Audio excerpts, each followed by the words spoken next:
Excellency Mohammed Reis Hassan Sarawat, thank you so much for joining us today at Bahrain this month. It's a pleasure to interview you. Welcome to Bahrain. Thank you, Christian. As the new ambassador to the Kingdom of Bahrain, what are your key priorities during your tenure? It's a big honor for me to represent Bangladesh in this beautiful land of the Kingdom of Bahrain, a country with whom Bangladesh has a long-standing relation from very old time. And as a new ambassador, I'm proud to be here to serve not only at government level, also for the community.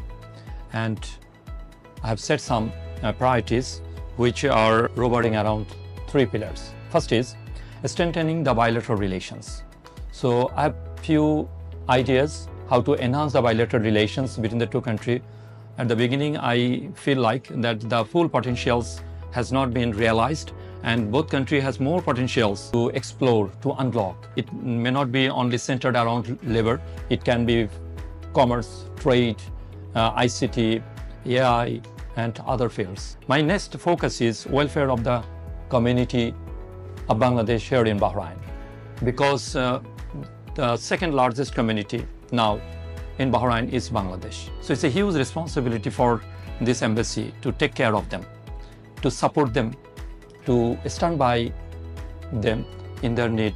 And with the support of the government of the two countries and our dynamic communities, I am confident that we can help elevate the relations between the two countries. Excellency, final question. What message would you like to convey to the Bangladeshi community in Bahrain and also your Bahraini counterparts as you begin your tenure here in Bahrain? Assalamu alaikum, বাহরাইনস্থ Bangladeshi ভাই বোনেরা।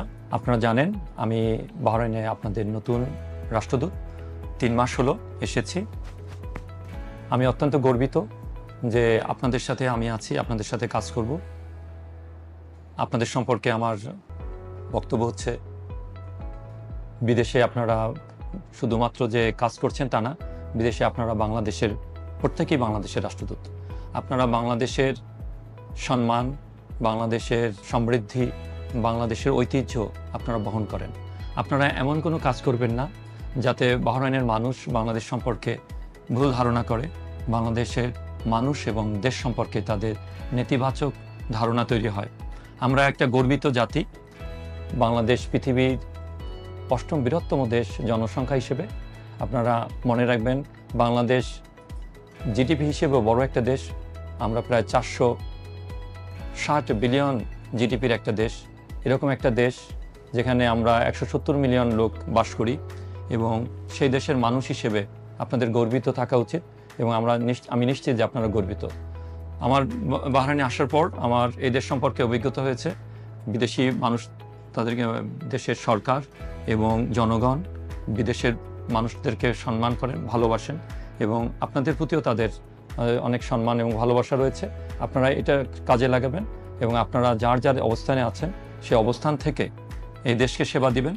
আপনাদের সেবার মাধ্যমেই বাংলাদেশের মানুষও উপকৃত হবে, এবং আপনারা যখন দেশে টাকা পাঠাবেন, আপনারা বৈধ চ্যানেলে টাকা পাঠাবেন। আপনারা যখন যেখানেই থাকেন, যেখানেই কাজ করেন, সেই প্রতিষ্ঠানের এবং এই দেশের নিয়ম কানুন আইন মেনে চলবেন, এবং আপনাদের আচার ব্যবহারে, আপনাদের পোশাক আশাকে যেন এক ধরনের আভিজাত্য থাকে, এবং এদেশের মানুষ যা পছন্দ করে সেই জিনিসটাই আপনারা করবেন। এদেশের ভাষাটা আপনারা ভালোভাবে শেখার চেষ্টা করবেন। আরবি ভাষা শুধুমাত্র বাহরাইনের ভাষা না, এটা কোরআনেরও ভাষা। আমি মনে করি আপনারা যদি ছোট ছোট এই বিষয়গুলো নজর দেন, তাহলে আপনারাও উপকৃত হবেন, আমরাও উপকৃত হব। আমরা দূতাবাস সবসময় আপনাদের পাশে থাকব। যে কোনো প্রয়োজনে আপনি দূতাবাসকে যোগাযোগ করবেন। আপনারা আমাকেও সরাসরি যোগাযোগ করতে পারেন। আর প্রতি মাসের শেষ সপ্তাহে আমরা আপনাদের জন্য ওপেন হাউস ওপেন করেছি, গণশুনানির আয়োজন করেছি। আপনাদের কথা আমরা শুনতে চাই, শুনব, এবং এর মাধ্যমে আমরা আপনাদের কাছাকাছি থাকব। আমরা কনসুলার সেবাকে আপনাদের কাছে পৌঁছে দেব। আমরা বিভিন্ন এলাকায় ছড়িয়ে যাব, এবং আপনাদের যে কোনো সাজেশন আমাদের কাছে এসেও বলতে পারেন, আমাদের ওয়েবসাইটের মাধ্যমে আপনারা জানাতে পারেন। আমরা চাই আপনারা ভালো থাকেন, সুস্থ থাকেন, এবং সবাই আমাদের সাথে থাকুন। আমার জন্য দোয়া করবেন। সবাই ভালো থাকুন। আল্লাহ হাফেজ।